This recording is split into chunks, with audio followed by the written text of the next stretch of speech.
मैं हूं भरत कुमार और आप सबका स्वागत है KP college of arts and science की यूट्यूब क्लास में। और पता होगा हम पढ़ रहे हैं बीए सेकेंड ईयर की पॉलिटिकल साइंस, और पॉलिटिकल साइंस में पेपर है ये सेकंड पेपर का लेसन नंबर 8 और 8 का ये थर्ड पार्ट है। और थर्ड पार्ट जेरमी बेथम का इससे पहले हमने जीवन परिचय समझा, उपयुक्तवादी विचार के बारे में जाना कि क्या है उपयुक्तवादी विचार, और आज हम इनके और अन्य महत्वपूर्ण विचारों को इस वीडियो में जानेंगे। तो रहिए कंटिन्यू, क्योंकि ये आपके एग्ज़ाम के लिए बहुत ही इम्पोर्टेंट होने वाला है। तो आपको ध्यान रखना है। आज हम समझ रहे जेरमी बेथम के अकॉर्डिंग राज्य की उत्पत्ति। जैसे इससे पहले जॉन लॉक, थॉमस हॉब्स, इनके विचार समझे होंगे। उन्होंने राज्य की उत्पत्ति के संबंध में समझौतावादी विचार दिया था। अब यहाँ पे जेरमी बेथम राज्य की उत्पत्ति के बारे में क्या कहता है, यानी उन्होंने किस विचार को यहाँ पे दिया है जेरमी बेथम ने, तो वो आपको जानना बहुत ज़रूरी है। तो ध्यान रखिए, उपयुक्तवादी के संस्थापक के तौर पे, प्रवर्तक के तौर पे जेरमी बेथम को जाना जाता है। और जेरमी बेथम ने इससे पूर्व जो राज्य के संबंध में, उत्पत्ति के संबंध में जो विचार दिए, थॉमस हॉब्स, रूसो वगैरह, तो उनके विचारों का खंडन किया। उन्होंने कहा है कि सामाजिक समझौते की वजह से राज्य की उत्पत्ति नहीं हुई है। अगर मान लीजिए हो भी गई है, राज्य की उत्पत्ति है और लोगों के समझौते से अगर हो भी गई है, ठीक है ना, तो ऐसा समझौता अगर हो भी गया है तो वर्तमान पीढ़ी को इस अकॉर्डिंग नहीं बांधा जा सकता। वर्तमान ऐसी पीढ़ी है वो ये नहीं मान सकती कि सभी अपने समझौते से एक राज्य का निर्माण करें। यानी ये कह रहा है कि सामाजिक समझौता जो हॉब्स वगैरह उन्होंने दिया उस अकॉर्डिंग राज्य की उत्पत्ति नहीं हो सकती है। अगर हुई है तो वर्तमान पीढ़ी के लोग उस समझौते को नहीं मान सकते, उसको ज़बरदस्ती उस समझौते में नहीं बांधा जा सकता है। मनुष्यों द्वारा राज्य के आदेशों और कानूनों के पालन का कोई पुराना समझौता नहीं है। वर्तमान काल में राज्य से प्राप्त होने वाला लाभ उपयोगिता है। मतलब घुमा फिरा के एक बात आती है कि लोग वही मानते हैं या वही समझते हैं जहाँ से उनको लाभ होता है, सुख प्राप्त होता है, मतलब उपयोगिता। तो यहाँ पे बात आ गई, ये जेरमी बेथम ने उपयुक्तवादी के तौर पे ही राज्य की उत्पत्ति को बताया है। उन्होंने कहा है कि कानूनी व्यवस्था जिसके तहत लोगों को लाभ प्राप्त होता है, उपयोगिता प्राप्त होती है, तभी वे राज्य के निर्माण में सहयोग देते हैं। और यही बात यहाँ पे सामने आती है कि जेरमी बेथम ने राज्य की उत्पत्ति में भी किसका महत्वपूर्ण कारण माना है? उपयोगिता। किसको माना है? उपयोगिता। समझ रहे होंगे, अगर आप कान खुले हैं तो बहुत अच्छे से मेरी बात आपके दिमाग में बैठ रही होगी अकॉर्डिंग टू कानों के थ्रू। ओके, तो आगे ध्यान रखना है। उसके शब्दों में, यानी जेरमी बेथम ने कहा है राज्य की आज्ञा का पालन मनुष्य इसलिए करता है, बिल्कुल, और ये आज के समय में ये बात सही भी बैठती। सुनिए, राज्य की आज्ञा का पालन मनुष्य इसलिए करता है कि ऐसा करने के लिए लाभदायक और उपयोगी है। यानी कोई व्यक्ति वो राज्य की आज्ञा का पालन क्यों करता है? क्योंकि उसको पता है, उस व्यक्ति को पता है कि इस चीज़ से मुझे फ़ायदा हो रहा है, ये चीज़ मेरे लिए उपयोगी है, तभी वह व्यक्ति उस राज्य की आज्ञा का पालन करता है। और आज्ञा पालन से या आज्ञा पालन के संभावित दोष अवज्ञा के संभावित दोषों की अपेक्षा कम होते हैं। और यहाँ पे ये है कि आज्ञा पालन से कुछ दोष भी होंगे, लेकिन दोष की अपेक्षा लाभ ज़्यादा होता है, तो वो व्यक्ति उस राज्य की आज्ञा का पालन करेगा।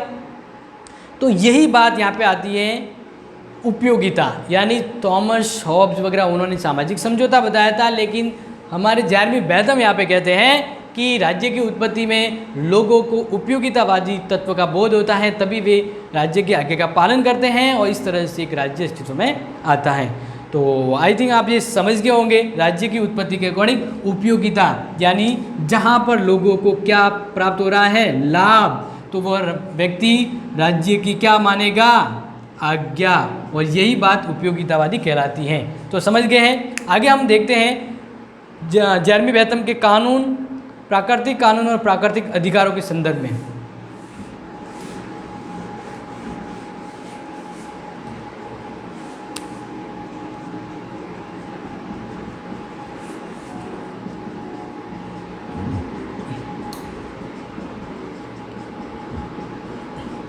अब यहाँ पे ध्यान देंगे आप, जेरमी बेथम इनके बारे में भी अपने विचार देता है।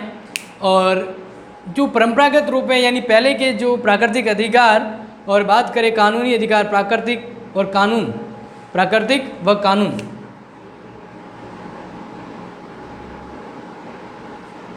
प्राकृतिक व कानूनी अधिकार, तो इसका वो खंडन करता है। प्राचीन या इससे पहले जैरमी बेंथम से पहले जितने भी विद्वान हो, उन्होंने प्राकृतिक और कानून के संबंध में, अधिकारों के संबंध में जो बात कही है उसका ये खंडन करता है।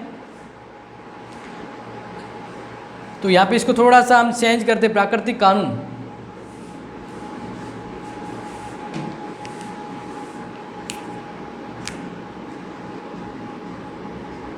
प्राकृतिक कानून और प्राकृतिक अधिकार।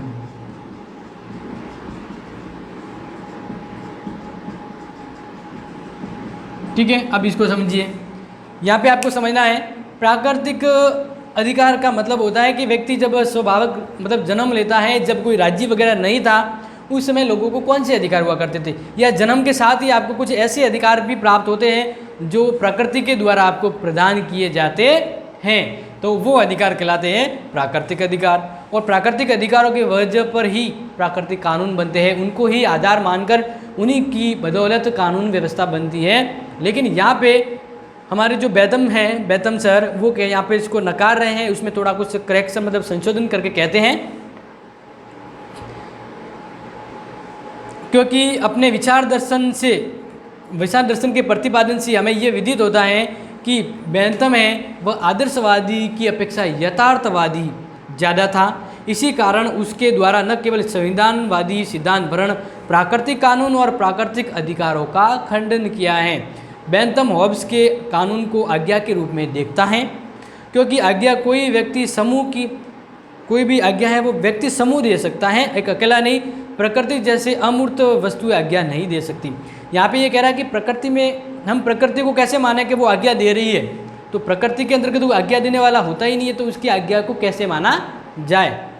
प्राकृतिक कानून की कल्पना नितांत अनुचित, और ये कह रहा है कि प्राकृतिक कानून या प्राकृतिक अधिकार की बात करें तो ये तो ऐसा तो समझना एक कल्पना है कि प्राकृतिक अधिकार होता क्या है।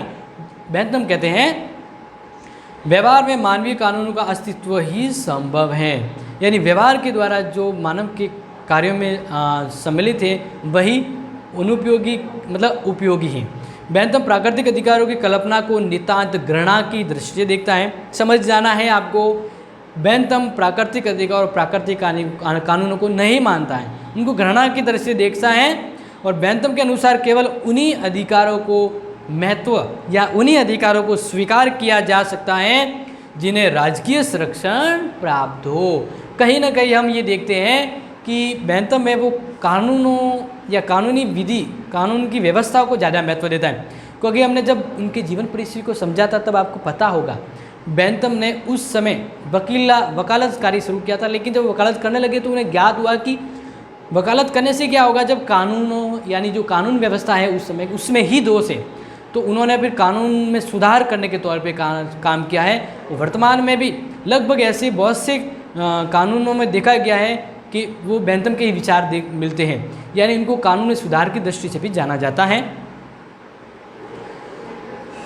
तो इस तरह से उन्होंने कहा है कि भाई अधिकार वे ही महत्वपूर्ण है जिनको कानूनी संरक्षण प्राप्त है, और इस दृष्टि से प्राकृतिक अधिकार को इस प्रकार का संरक्षण प्राप्त नहीं होता है, और वह इन्हें क्रांतिकारी विचारकों की बकवास मात्र मानता है। एक स्थान पर वह कहता है आध्यात्मिक विभ्रम और प्रमाद का एक गड़बड़ घोटाला है। तो बस यहाँ पे समझिए, प्राकृतिक कानून और प्राकृतिक अधिकारों को बेंथम है वह महत्व नहीं देता है, या फिर हम कहें अस्वीकार करता है, अस्वीकार करता है। ये कह रहा है कि बेंथम वापस कहता है कि जो अधिकार हम बात कर रहे हैं, अधिकार एवं कानून, अधिकार एवं कानून वही महत्वपूर्ण है, वही महत्वपूर्ण है जिसको राज्य के द्वारा संरक्षण प्राप्त है। क्या? राज्य के द्वारा संरक्षण प्राप्त है। अब आई थिंक आप समझ गए होंगे मेरी बात को बिल्कुल अच्छे से। उन्होंने कहा कि भाई प्राकृतिक कानून या प्राकृतिक अधिकार जैसी कोई चीज़ होती नहीं है, क्योंकि इनको हम महत्वपूर्ण नहीं मान सकते हैं। तो इस तरह से उन्होंने कहा कि कानून और अधिकार वही महत्वपूर्ण है, कानून और अधिकार वही महत्वपूर्ण हैं जिनको वहाँ के राज्य के द्वारा संरक्षण दिया जाता है, तो राज्य के द्वारा व्यवस्था की जाती है वही कानून और अधिकार महत्वपूर्ण होंगे और लोगों के लिए लाभदायक होंगे।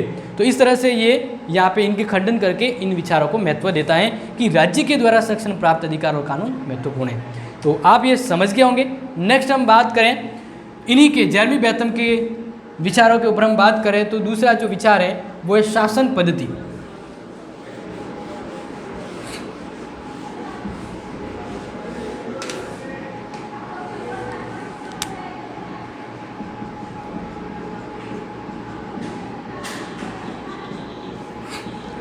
शासन पद्धति यानी कौन सा शासन है वो बढ़िया होना चाहिए, कौन सा शासन है वो बढ़िया होना चाहिए राज्य के लिए। एक राज्य के लिए शासन चलाना होता है, एक राज्य के अंदर कौन सा शासन होगा, गणतंत्रात्मक होगा, राजतंत्रात्मक होगा, कुलीन तंत्र होगा या तानाशाही होगा, इस बारे में अभी हम जेरेमी बेंथम के विचार को जानेंगे।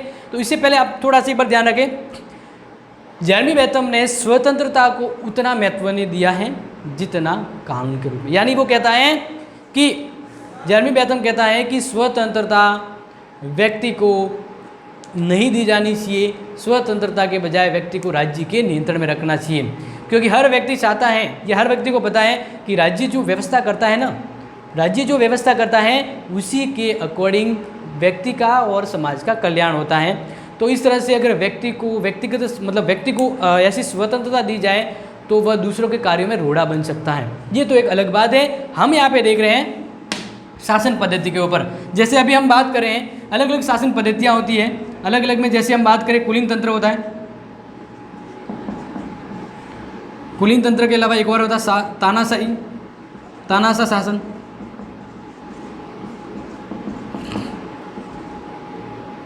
राजतंत्र की बात करें, गणतंत्र जिसको हम यहाँ पे बात कर सकते हैं, जनतंत्र। तो इस तरह से बहुत सारी ये मतलब सब मैं जो बता रहा हूँ ना, ये किसी भी राज्य में शासन करने की एक विधि, ये तरीका होता है।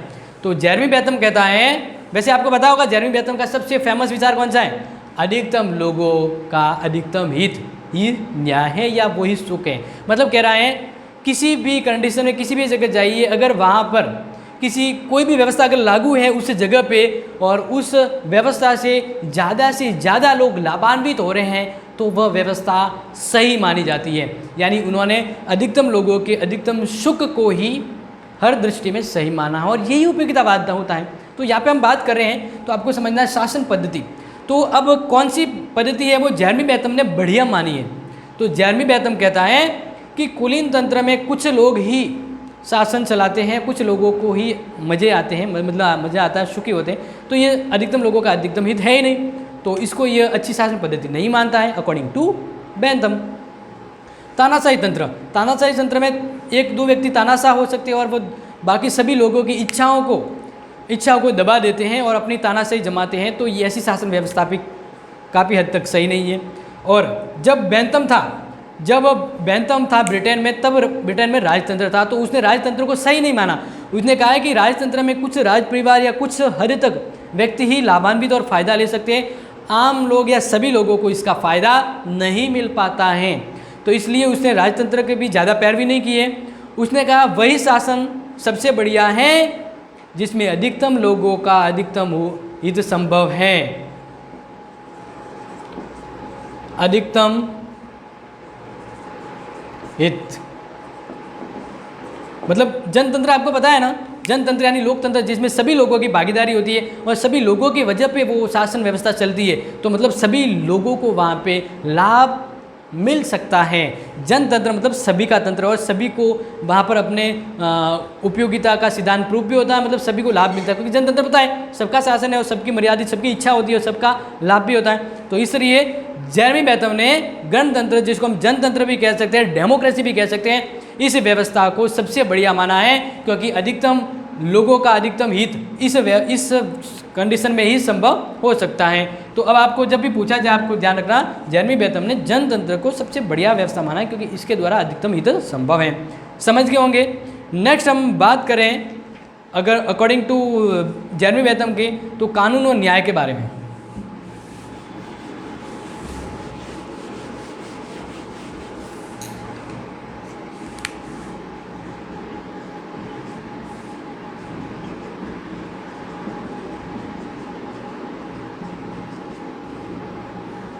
ओके, अब इसको भी आपको समझना है।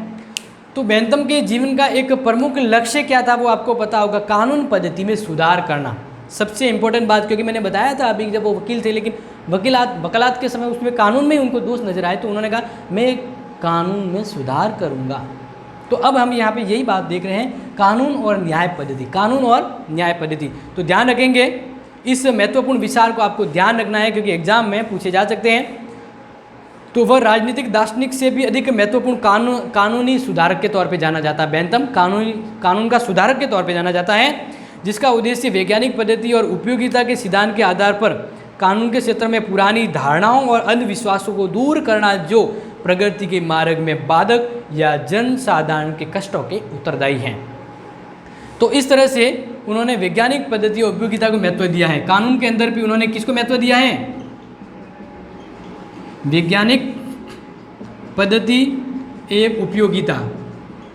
वही कानून बढ़िया हैं जो सभी लोगों के हित के लिए काम में है, और वैज्ञानिक दृष्टिकोण से लागू किया जाता है तो ये कानून सही रहते हैं। मतलब कानून और न्याय के ऊपर भी उन्होंने वैज्ञानिक पद्धति व उपयोगिता के सिद्धांत को बल दिया है। उनके अनुसार तत्कालिक कानून और न्याय व्यवस्था में अनेक गंभीर दोष है जिन्हें दूर किया जाना आवश्यक है। उनकी दृष्टि में कानून के बड़े दोष, उन्होंने कहा कि कानून के अंदर बहुत सारे दोष होते हैं, जैसे कानून अस्पष्ट हो सकता है, कानून का कोई निश्चितता क्लियरिफाई नहीं हो सकती, दुर्बोध होता है, जटिलता होती है, कानून सरल नहीं होता कि लोगों को समझ आ जाए, दकियानुशीसीपन होता है, यानी अनावश्यक बातें उसमें शामिल होती हैं, और अप्रचलित परिभाषिक शब्दों का उसमें प्रयोग किया जाता है। तो आवश्यकता इस बात की है कि कानून सरल होना चाहिए, सुबोध शब्दों में व्यक्त होना चाहिए, और उसे संहिताबद्ध किया जाना चाहिए, जिससे सामान्य जन यानी सामान्य लोग भी कानूनों को समझकर उसका पालन कर सके। तो इस तरह से उसने अंतर्राष्ट्रीय कानून और यूरोप के देशों में सामान्य रूप से प्रचलित दीवानी, फौजदारी और संवैधानिक कानूनों की संहिता तैयार की थी। यानी कहीं ना कहीं उन्होंने कहा है कि कानून भी अकॉर्डिंग टू लोगों के हित में होनी चाहिए, और वहाँ पे उपयोगिता का महत्व दिया गया, और कहा है कि कानून सरल होने चाहिए और लोगों के समझ में आना चाहिए और युक्ति युक्त सही होने चाहिए। यानी उन्होंने उसके वैज्ञानिक दृष्टिकोण, व्यवहारिकता को कानून के दृष्टिकोण में देखा है। तो इसमें आगे ध्यान देना है, उसने विधि शास्त्र को राजनीति से पृथक करने की आवश्यकता पर बल दिया, और इस दिशा में स्वयं उसने काम भी किया था, और जिसको उसके आगे उसके महत्वपूर्ण शिष्य ने जॉन ऑस्टिन ने आगे काम किया, उसको पूरा किया। अब आपको ध्यान रखना है कि उसने न्याय के क्षेत्र में भी कुछ सुझाव दिए और सुधार के तौर पे कार्य किया। उसने कहा कि जजों पर नियंत्रण रखने के लिए एक जूरी होनी चाहिए, बहुत सारे जज होने चाहिए, वो मिलकर जजों के नियंत्रण पर काम करे। एक जूरी होती है, वह जजों के निरंकुशता पर नियंत्रण कर सके, क्योंकि जज भी गलत और भ्रष्ट हो सकते हैं। वह इस बात के पक्ष में था कि विवादों का निर्णय अनेक जजों के स्थान पर एक जज के द्वारा किया जाना चाहिए, और एक जज द्वारा निर्णय देना बहुत अच्छा होता है बजाय जूरी के, क्योंकि बहुत सारे जूरी अगर कोई जज निर्णय दे रहे हैं तो वह अपना उत्तरदायित्व नहीं निभाएंगे, वह जिम्मेदारीपूर्वक काम नहीं कर सकते। और एक जज अगर निर्णय देता है तो वह उसको पता है कि मेरा ये काम कराऊँ तो मुझे इसकी जिम्मेदारीपूर्वक काम लेते हुए करना होगा। तो इस तरह से उसने न्याय के सम्मान की रक्षा भी की है। इस संबंध में महत्वपूर्ण बात यह है कि उसके द्वारा समर्थित सभी वैज्ञानिक या वैधानिक कानूनी जो सुधार अब तक जो अपनाए गए हैं, उन्होंने जो भी सुधार दिए कानून के संदर्भ में, वह अब तक या संभव अगर देखें तो लागू भी हो चुके हैं। यानी न्यायिक इतिहास में बेंथम का महत्वपूर्ण योगदान है। और यहाँ तक सर हेनरी मैन ने भी कहा है कि मैं बेंथम के समय से लेकर अब तक होने वाले अभी तक जितने भी बेंथम, यानी मान लीजिए एक बार वापस दोहरा रहा हूँ, मैं बेंथम के समय से लेकर अब तक होने वाले ऐसे किसी वैधानिक सुधार को नहीं जानता जिसका स्रोत का प्रभाव न पड़ा हो। यानी अब तक जितने भी वैधानिक सुधार हुए ना, उसको अगर देखें तो हमें यही ज्ञात होगा कि हर कोई जो सुधार है कहीं न कहीं बेंथम से प्रभावित हैं। और 19वीं शताब्दी में फ्रेडरिक ने इंग्लिश कानून में हुए प्रत्येक महत्वपूर्ण सुधारों में बेंथम के विचारों को प्रभाव को दृष्टिगोचर किया है। तो ये आप समझ गए होंगे। तो बेंथम कहीं ना कहीं इनके विचार आज के समय में भी परिलक्षित होते हैं, इनके विचार काफ़ी महत्वपूर्ण हैं जो आप समझ रहे होंगे। नेक्स्ट हम बेंथम के विचार को और अच्छे से जानेंगे। उसमें हम जानेंगे बेंथम के अनुसार कौन सी शिक्षा पद्धति महत्वपूर्ण है, तो वो अब आगे आने वाले वीडियो में देखेंगे। तब तक के लिए इस वाले वीडियो से अगर आपको कोई कन्फ्यूजन, कोई डाउट है तो आप कमेंट बॉक्स में मेंशन कर सकते हैं, या फिर मेरा पर्सनल जो चैनल है me and my YouTube class, उसमें भी आप कमेंट कर सकते हैं, उससे भी जुड़ सकते हैं। मिलेंगे नेक्स्ट वीडियो में, तब तक के लिए thank you, have a nice day.